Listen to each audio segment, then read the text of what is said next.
Hello and welcome back to another episode of the CrossFit Harrow podcast. This has been such a long time. We're back with sharing member stories, and Pardip has kindly agreed to share hers. Hello. Hi. How are you? Good, thank you. First question that I always ask, and I haven't asked it in such a long time, is what made you choose or look for CrossFit Harrow in particular? So I had actually moved into the area last April, and I was looking for I've got a functional fitness background and strength training, so I was looking for something similar to that. And I stumbled upon CrossFit Harrow, came in and met subs, and kind of the last 12 months were written. Written stars. Yeah. The functional fitness the side of things. So what did that look like for you? Because that at the moment that's a big thing in the fitness world of functional fitness. So for you, what did that consist of? So functional fitness, it was basically being able to lift heavy, but still then go and run a kilometre, come back and, use a skier. It was just being able to lift heavy, move heavy stuff, and have a good cardio level. So, I mean, I did turf games probably 6 years ago when people hadn't even really heard of turf games. So that was kind of my bag. That was actually, I think about that time was like it was pretty new. Like it must have had. Yes, we did it in a probably park in Richmond. Yeah. That's where I think it stemmed from actually. Yeah. So your test, was that your test of like fitness? That was your way into being a little bit more competitive with yourself, I guess, and others. Yes, and it was obviously I'm from Essex, and the gyms around Essex have a very competitive edge.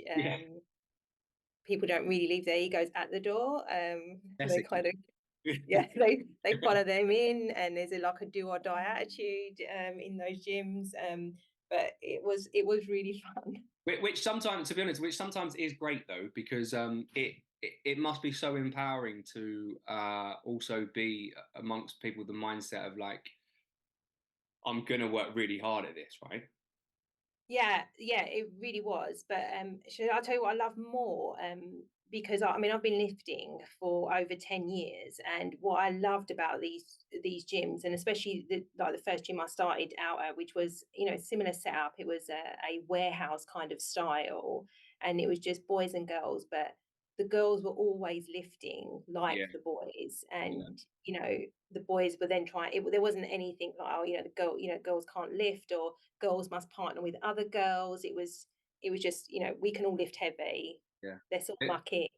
There has been, for quite a few years. Well, not so much now, but there certainly was a bit of a stigma around like girls lifting. But I think it's amazing for women to be. It's empowering, right? It's women lifting and really empowering, and especially because there is now there's more media focus around the fact as women get older, retaining your muscle is so important. And so I think it's really good that it is promoted now way more than it used to be. It is great to see, and it's great to see that, because I think it helps with women's confidence, and it just kind of gets them out of their comfort zone a little bit and gets them doing a lot. I think it makes them think that they're able to achieve more than they think they could. Yes, definitely agree. And who doesn't want to lift as heavy as the boys? Yeah, true. So what inspired you to start your fitness journey, many years ago? So I kind of stumbled across this gym. I had started a new role, and I met a girl here where I work now, and she said to me to come join her gym, and they used to do class at 6 o'clock in the morning, and I was like, right, so that means waking up at 5:30. Are you crazy? And she said, no, just come and check it out, because I was doing like Nuffields and your fitness first, and not really just going through the motions, really. I mean, spin was my jam back then. Fitness first was huge, like early 2000, wasn't it? Really was. So that was the kind of stuff I was doing, and I kind of went along to this gym, and they had no cardio equipment at all. It was just weights. It was like this huge warehouse setup. It was just weights. There was boxes. They had sleds, tires outside. Like there was just there was no cardio equipment whatsoever. And I did this first class, and I was like, oh my god, this is great, and I really loved it. Got hooked. And at that time, they were just starting this new program where it was like a lift program, and it was small groups of people coming together, and it was for like 28 days where they kind of look at your nutrition, but also will teach you how to lift properly. And it was mainly like Olympic lifts, so deadlifts, your squats, not so much snatches. So it's kind of static movements. And that's kind of how it really started for me. And I realized then I was, I didn't realize, I didn't even know I had any strength. It was just like, oh, okay, I can Yeah, pick this up. you I can can do pick it. this up and walk with it. Like, Yeah. this is great. And how did you adjust? So did you continue doing like early classes? Like, was that your thing? Yes, yeah, and I quickly then started doing early morning classes, and that's all I did for years and years, like I- I'd 5:30, take 5 o'clock I'd take my latest. hat off to those those people that do it at first thing 6 a.m. in the morning. That requires a huge level of commitment. Yeah, I mean, yeah, I mean, I think it depends on what your lifestyle is like as well. I mean, then it was good. I mean, when I didn't have a family and it was just me, so being part of the breakfast club, getting up, going there, getting it done, and you're leaving the gym and people are just waking up, you kind of have this sense of accomplishment that, Yeah, yeah. look You're what I've like done 2 hours already. ahead. Yeah, look what I've done already. And then it was really good. I really enjoyed it. It was a kind of start of my fitness journey, I think. And how did you adjust training wise and like that when you did start family? How much did you do? How little did you do? So actually, my first child was born in lockdown, so 2020, Okay. and because it was lockdown, there was nothing else to do but train. And I think I went back to a little bit more cardio because I did a lot more running um, at that time, and actually it was fine. And as the gyms reopened, I had already got a certain amount of fitness back.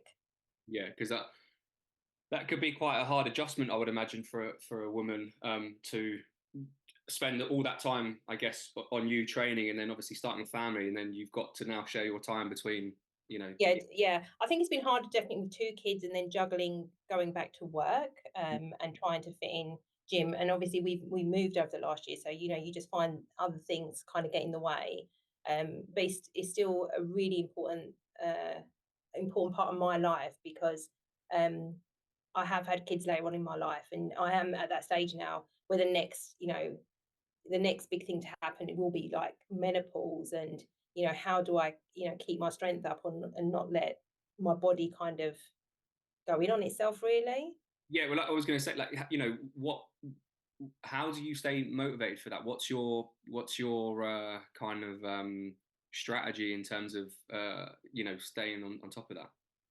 So well, that's definitely one of them. Menopause, I don't want to lose muscle mass. I don't want my health to kind of you know Theory. being me, really. And the other thing is just being a mum of two girls. It's such an important thing for me to make sure that they understand that health and fitness is key, and being active and kind of getting out and doing things and not worrying about. I mean, one of the things I don't know if it's still that case, but I remember when I first started lifting, not many girls were lifting, and I I don't want my girls to ever be worried about, walking in anywhere and being able to just do anything they want. Well, I think part of that, in my opinion, stems a little bit from like the school system because at school the guys are supposed to play football and the girls are supposed to play netball. Where I think you're very lucky if you go to a school now and you're able to do elements of gymnastics and things like that. I think it just depends on the teacher that you have and their background and if they're confident. Yes. Yeah. A lot of primary schools, I don't even think they have it anymore. Where you had the gym apparatus where you would used to climb and do the monkey bars and Yes. Yeah. Yeah. benches down. But I think that's just like been and gone. It's more, We built. we had that in primary school, but we definitely didn't have that in secondary school. Yeah, I remember playing hockey because all the girls played hockey. I wasn't a netball kind of girl, but we all played hockey, and yes, the boys played football. But there was nothing about kind of using weights or anything. There was a really cardio focused thing, and I don't know, growing up in the 80s as well, like I don't think there was a much drive on fitness. I don't yeah, remember growing up. yeah. I was going to say sports probably. To be honest, I would probably say that the late 90s, early 2000s was probably where fitness kind of popped up more on the radar, right? I mean, Mm. I'm in the 90s, like bang on 1990, and I obviously I won't remember the early 90s, but I remember it being a thing like late 90s, early 2000s, where there was like LA Fitness, Fitness First, all those places. But Yeah. I'm sure then in the 80s, then yeah, it probably was. It was probably football was the world's as England as the country's sport, right? Yeah, And rugby. I think so. Yeah, I mean, they're just, I don't know. I didn't learn about lifting or know anything about using weights or anything like that until later on in life. So And do I you, don't want the, sorry, sorry, sorry, no, that's my fault. Go I on. was just about to say I don't want the same kind of, I don't want the same for my children, especially. So do you think that strength and conditioning and that kind, it doesn't necessarily have to be, I mean, CrossFit, you can be in theory, I mean, it is a strength and conditioning program, but can be defined as that. Do you think that is important for children to learn that then at early stages at school? Yeah, I think it is really important for them to know that. I constantly say to my daughter, and she's 4, that, oh my God, you're really strong, and I'm trying to promote that now for her. And just so she's aware. Yeah. And I think the example that you can give her is going to lead her into like Yeah, adulthood, that she's got, you know, yeah, yeah. I mean, I don't know about you, but like my parents weren't into fitness at all when we were young. no. So I always think that you kind of lead by example, and it's just the environment they kind of came from, Yeah. and the resources that were available to them at that time, and it wasn't. Yeah. I have to agree. My parents were Yeah, nothing to do with sport. yeah. How do you balance everything? How do you've got two children, family, work, train. How do you balance everything? I don't think very well. We just kind of muddle along, and hope to do the best you can. I think that's a God's honest truth. I just think you just do the best you can, especially when there's kids involved, because there's not a set routine. Yeah, yeah. I think, but obviously we work with each other, and I think we've often said that we do just naturally, once you start fitness, you do naturally put a lot of pressure on yourself and have these expectations. When the reality is that as long as you're doing something, you are moving forward, and it's about measuring. Not having to measure everything. It can just be a day where you're like, I done a little bit today, but I feel good. Yeah, yeah, and I think it's about changing your mindset slightly. That after you do have kids, it doesn't matter if you can only do 20 minutes of mobility work as opposed to a full on hour of Yeah, e- odds and lifting and everything else. exactly. What for you has been like your biggest misconception over the years of like fitness, like the kind of something that has been maybe told to you, and you thought I'm going to live by that, but actually realized later on maybe it's not so true. Uh, Misconception. I Anything don't to do, know. anything to do with nutrition, anything to do with like everything's got to be 100 mile an Should hour. I should I tell you one of the things when I first started, this must have been about 2011, 2012. I remember there being a massive thing about not eating carbs, Ah, like yeah, huge, huge. And I think I did for a couple of years just completely cut carbs out of my diet, and it was like the worst thing. that was that not when Atkins became such a huge. I can't even remember if it was, but I do remember everyone in the gym was like, Don't eat no carbs. no carbs before marbs. There you go. Well, it really was, yeah. And being from Essex, yeah, it really was. No one ate carbs. Like I remember that. No one. If you ate carbs, like it is because it was a Saturday night and you'd been drinking and you treat yourself to McDonald's. And even then, I remember people just eating the meat out of the burger. Yeah, It was disgusting. I agree with you. I think that was about that time, and I think at that time definitely there was no carb before Mars. That became a thing. Yeah. But also I think there was like a campaign from I don't know if I'll get in trouble for this, but maybe the government of like carbs are bad for you. I think for years they were promoting that it I was very can't, bad. yeah, I don't know. I don't remember if it was a government, but I remember there was just this huge drive, and I do remember there was a period in my life that I didn't eat carbs. So I used to go lift and do everything else. So not no porridge, no Oh, bread, nothing. nothing. And Everyone, the only how did carbs I you used cope? well, I don't know, but I remember being like, oh, but I eat berries, so berries have carbs in them, and so that's, and I used to Yeah. say stuff like that. It was just, Yes, I think the message was like no starchy carbs. So no pastas, no rices, no yeah. potatoes. So if anyone attacked me, I'll be like, but guys, I eat berries. Like I eat all this other stuff that has carbs in it. It's totally acceptable. Yeah, I mean, it is some of the shit that comes up in this industry is I beyond think me. that was definitely, yeah, that was definitely the worst because it does impact how you work, Mm. your day to day, and Yeah, also how you live. Definitely does impact it. and actually, I think especially something like CrossFit is going to require you need energy for that, and who doesn't want to eat more? We all Yeah, want to eat more, right? yeah, yeah. um, what what's the plan in terms of your fitness moving forward? What do you want from fitness in return? So after having my second child, I which was in 2022, I went crazy trying to get my fitness back, and it was all I did during my mat leave. I think was like literally, sleep for 2-3 hours of a night, and I managed to do high rocks 9 months up postpartum. Wow. Super impressed with that. And then it just all fell apart. I just I don't know, it just, it's just I was working at such a level, um, and my home life was stressful. Then my body was under so much stress from working out as much as I was. It just kind of all fell apart. So, and then we moved. So, for me now, I'm trying to take a little bit a step back and concentrate more on, okay, why am I doing this now? And it is one of the, like, there was a podcast that you did which really resonated with me, and it was about your looking after your health for the future. Mhm. um and that's exactly what I'm doing this for. Like, it's not for now, it's for later on. Yeah. I want to be around for as long as possible for my children. So my goals are now to get to a point where I'm comfortable with the skin I'm in, happy with my training, happy with my nutrition, but also making sure I'm looking after myself for my future self. Yeah. Nice. That's good to hear. You as you listen to the podcast, I think when we do start fitness, for whatever reason, we get sucked into this vacuum of becoming so obsessed with with training, and that's all we can think about. About Yeah, going to the gym and stuff. When actually, if we look at the bigger picture, there are so many other factors that we have to, or things that we have to factor in. Um, Around, I don't know why it does it to us, but anyone who starts, should I say CrossFit or any fitness program, we just get sucked into this vacuum. yeah. I mean, I'm not as fast as I used to be. I'm not as strong as I used to be, but at the minute, I'm okay with that. I'm not the weight I used to be, but again, I'm all right with everything. It's just I'm working towards it slowly at a slower pace, and I'm enjoying it. Good.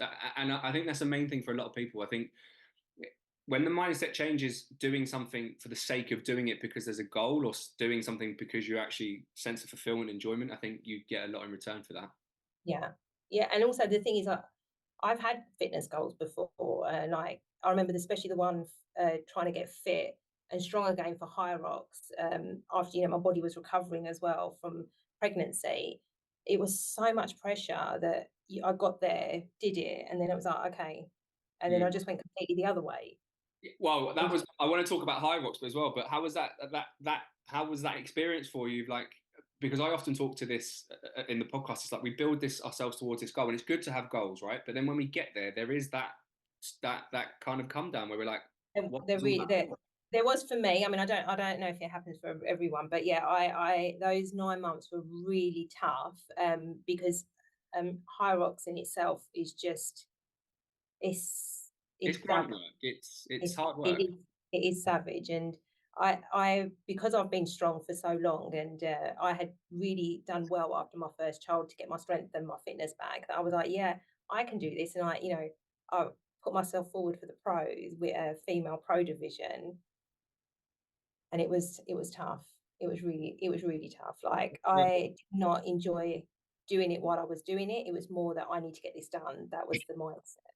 I need to What get this done. I need to finish this. And I was in a group of women. There was only about 25 of us, and they were all like gym owners. no one had had a baby like 9 months prior. That's You know, incredible, man. Yeah. it was. I mean, don't get me wrong. I was really, really proud of myself and really proud of my time. I didn't come last, and that was my goal at that point. But After seeing the other women in the division, I was like, just don't come last. Just there's a you're bit of a definitely not going. reassessment. Yeah, you're not going to be top five, but just don't come last. And I think I was third from the last female in the group, but I did it, and That's amazing. it was a great accomplishment. But it's really tough. It's really, really tough. What were some of the things that you would have done? If I did high rocks again, the things that I definitely struggled with were the sled push and pull Mhm. and the burpee broad jumps, and but also the working out for that length of time Yeah, at a level where you don't want to drop, like you don't want to slow down, you just want to keep moving. keep moving. And yeah, it's tough. It was tough, really good but really tough. Great How did you environment, but how did you celebrate after? yeah, I had Popeye's chicken. Well, they did it in our slot was in the evening, so our race didn't start until 7:45. God, that So must have by been so hard mentally yeah, to prepare. so I didn't finish until it's 9:30, and then obviously you're just kind of like almost deflated as well. You kind of been on this Yeah. like adrenaline, and then it just kind of all stops. Um, yeah, we didn't go out and celebrate after. That must be really, really hard to wait. You're almost waiting that whole Yeah, day. yeah, you are. Yeah, you are. And the gym that I was at the time, like they had so many people going, and obviously they had different groups during the day. Because like the boys pairs were in the morning, then they had female pairs, and then they had females, men, then the women's pro, then the men's pro. So it was just kind of a whole day, but it was like really different times. And Yeah, it's on the way up at the moment. A lot of High Rocks is very popular. yeah, that's the thing. After the year I did it, everyone now is on high rocks. I think it's good, and I know a lot of gyms now actually do high rocks prep as well, which is good. Yeah, don't get me wrong. I think it's great. I think my personal opinion is that it's hard work, just like CrossFit is. I think that High Rocks allows let's say anybody of any skill level to do it. Whilst Yeah, although everyone and anyone can do CrossFit, there is an element of skill that is required within CrossFit. And if you're willing to learn it, you can do it. But if you're not willing to learn and you just want to work hard, then maybe High Rocks is where people might find a bigger investment yeah, it's term. really good because obviously you know what's coming. There's no kind of You can surprise. It's not plan like for that. turf Yeah. games where they kind of throw in different things. You know exactly what's happening. So it's really good for that. If I've always said if I do high rocks again, it's going to be in pairs. Like you want to enjoy it and you want it to be fun. And also you can make them work a little bit harder whilst you're resting, and Yeah, then you get yeah, and then you work harder when they're resting. yeah, yeah, yeah, I yeah. remember doing me and a mate of mine who lives in Belgium now. We've done a competition out in Essex. We won in the CrossFit gyms in Essex. It was a in-house throwdown.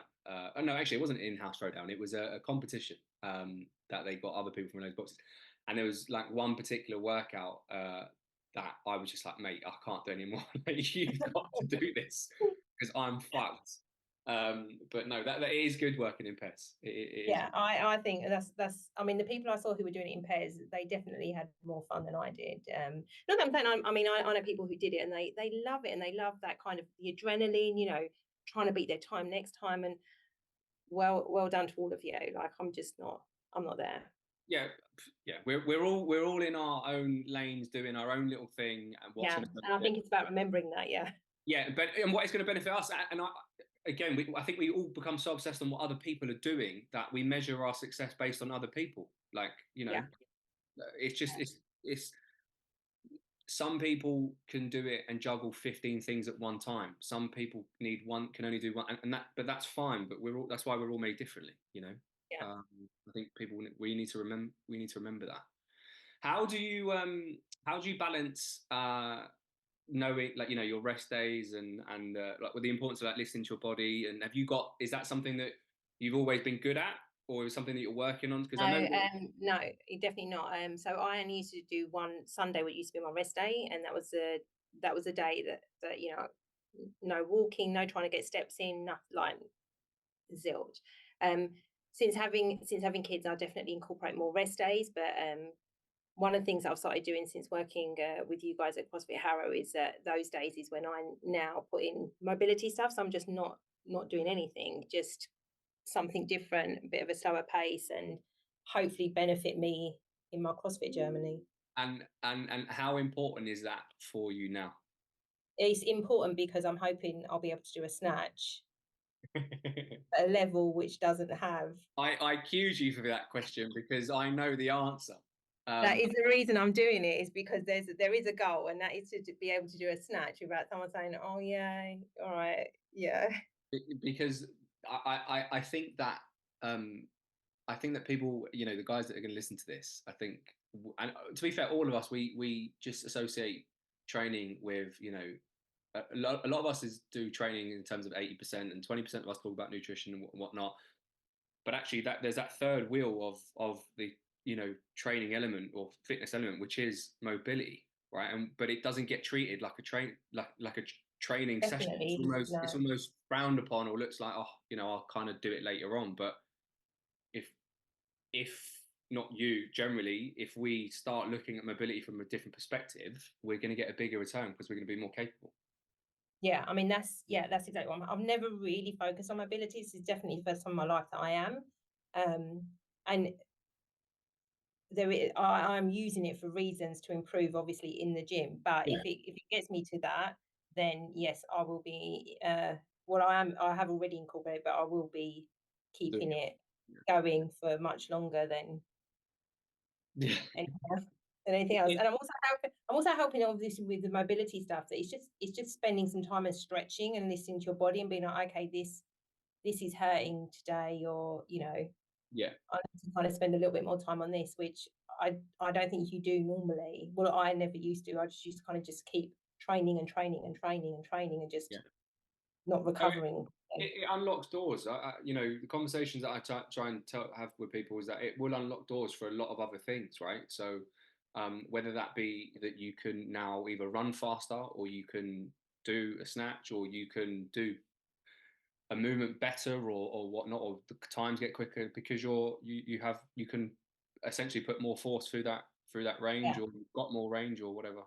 I think it's also I don't I mean I don't know what you think about this, but actually I think it's more important for, well, I think mobility is important anyway, but to kind of do some of the moves in CrossFit, I think you definitely need mobility, is what I've found, because I can do the static lifts, but when it comes to kind of anything like cleans, I Mm. can't do those. Anything that requires a certain amount of like movement where you need to be a little bit flexible just doesn't work. And that is from having a job which is just predominantly sitting down and having spent years just like Yeah. lifting things, probably not in a great form or anything like that. Yeah, no, fair. And I think even from the beginning when we start fitness, we're not told the importance. No, I mean now, yes, we are generally. I mean, I can only speak for CrossFit gyms, or I'll speak for my one. I can only speak for us and say that we will teach and try to educate people that mobility is important from the beginning. But when we start fitness, maybe many years ago, it wasn't even spoken about. No, It was definitely not. existed. I do remember the gym that I was at, and this was at the beginning. I mean, things have definitely changed and moved on since then, but the vibe was pick it the fuck up. Yeah, yeah, yeah, yeah. Just pick it the fuck up. Like don't just stand But it, pick it up. Yeah, but that was also, CrossFit many years ago, starting very early. It was like, it was work really hard for that time, and those, some of those workouts used to come up on CrossFit.com, and then it slowly turned into actually a full fitness program where we need to start thinking about these other things. I mean, it's always been about the 10 physical skills anyway, but more so over the last few years that it's been spoken about. If you could only do one exercise for the rest of your life, what Oh exercise would my that god. be? Oh my god. Just what, like one it would One have to move. be it would have to, well, I would say weight training. Just a pair of dumbbells, like locked down all over again. Okay, yeah, something I said that's on. What would you do if you were in? If touch wood, it never happens ever again. But if you were to go back into lockdown, what would your training look like now? What would you do differently? Would you would you run I, less? I, Would you run I more? actually, I actually don't think I would. Like, I was that first lockdown. Obviously, I wasn't working. I had just had a kid, and my husband was around more as well because of lockdown. I know lockdown for many people has, wasn't a great time, and it really wasn't. But personally, I had a baby, and I wish I hadn't had a baby in lockdown. But what came after was that my husband was around for that first year because of lockdown, and Mm. spent probably more time with us as a family than he would have been able to had he been going out to work every day. But also the kind of how the world looks now, that there's more remote working and everything else because of that. Um, I think there's a lot more flexibility. But just in terms of training, had it, because it was lockdown, you were just around to do things more, like you didn't have anything else to do. Yeah, yeah, fair. And also there was a thing about you not, I don't know, because the whole world was in lockdown, apart from kind of doing exercise and looking after the baby, there wasn't anything else to do. No one was going out, like, you know, whereas now I think there, I don't, well, definitely get an element of FOMO, like I want to be, We all do, yeah, yeah. yeah, I want to be everywhere doing fun things all the time. Whereas actually that was the one time in my life where you just kind of stopped and be like, okay, just here and now. Yeah, yeah, yeah, yeah. Agreed.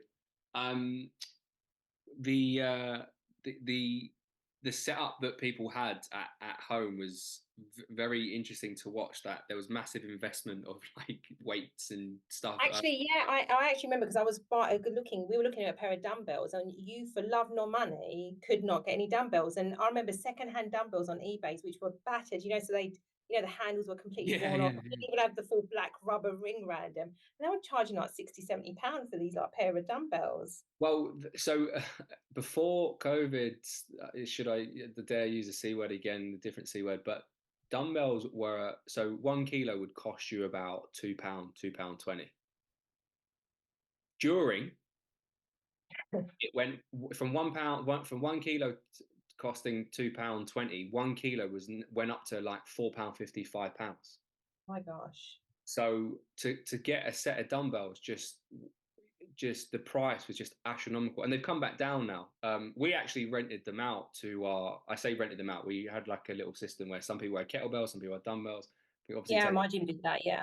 but yeah, and now if you look on Facebook Marketplace, there's loads of kit that people don't want and they want to get rid of.